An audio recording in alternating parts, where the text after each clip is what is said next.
আসসালামু আলাইকুম গাইস, আমরা সেই রিয়াজকে পেয়েছি।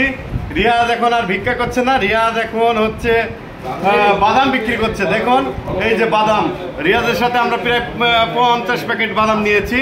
জাহানারা খালা নিয়েছে, রিপন নাজির সাহেব নিয়েছে, আমাদের পিয়াস আমজুবির পিয়াস নিয়েছে, এই হচ্ছে রাশেদ। দেখো এই যে বাদাম বিক্রি করছে এখন আমাদের রিয়াজ। ঠিক আছে, তুমি ওকে ভালোবাসবা এবং ভালোবাসা দিবা।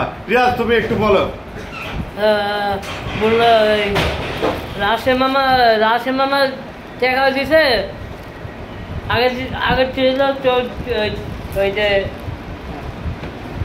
আগে খুব ভালো, আগে বেশি, হ্যাঁ আগে খুব ভালোবাসতো। আচ্ছা, এখন আর বাসে না? এইটা বেশি করে ভালোবাসতো। আচ্ছা রাশেদ, তাহলে তোমার হচ্ছে এখন দায়িত্ব আছে একটা, সেটা রিয়াজকে আবার আগের মতো তুমি ভালোবাসবা। ও আর ভিক্ষা করবে না, ও আমাদের কথা দিল। মামা ছেড়ে যায় কেন?